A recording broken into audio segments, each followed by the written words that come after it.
there's a strange thing about human beings.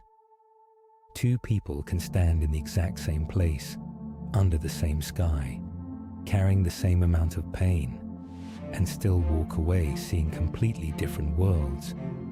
One person sees possibility, the other sees obstacles. One looks at the mountain and imagines the view from the top.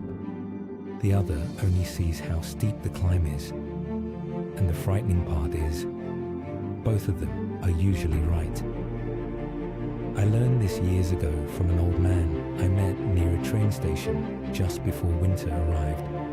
He sat on the same bench every evening, feeding birds with bread he could barely afford for himself.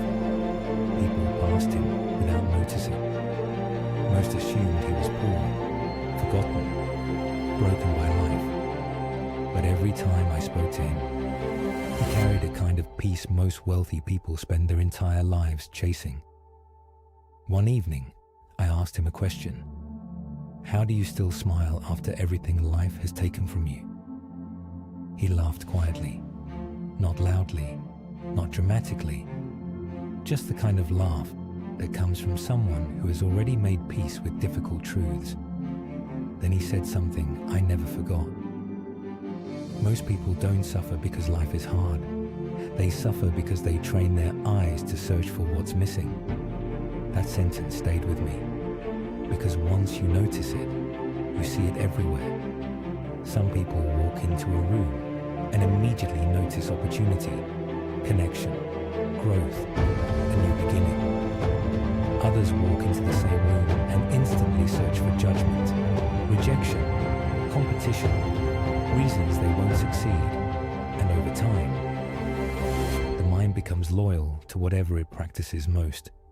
If you spend years focusing on what blocks you, eventually your entire world begins to look closed. But if you train yourself to look toward possibility, your mind slowly begins opening doors that once felt invisible.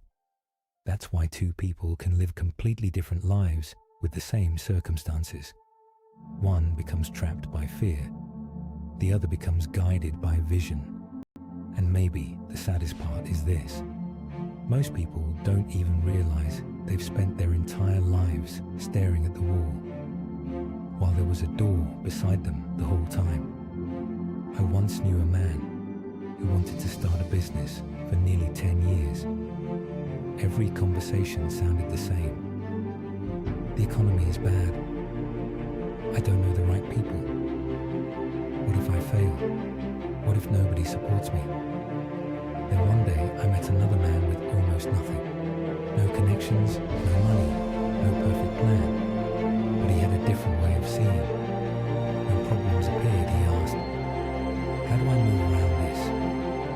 Not, why is this happening to me? Years later, one was still explaining why he never started. The other was living the life the first man only talked about.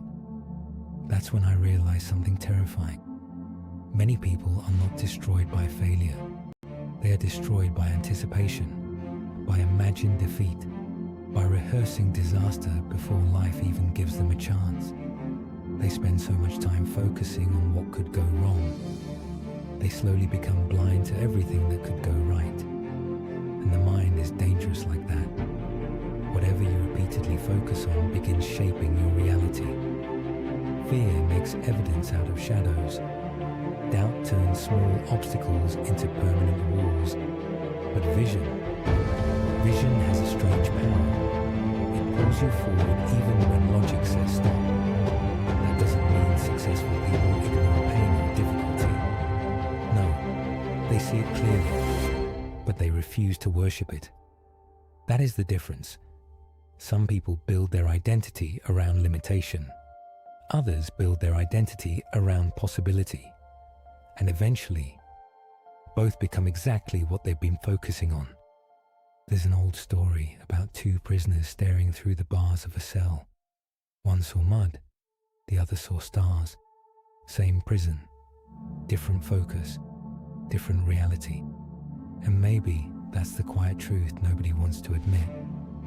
Your life is often shaped less by what happens to you and more by what your attention decides to hold on to. Because the person who constantly searches for reasons they can't move forward will always find them.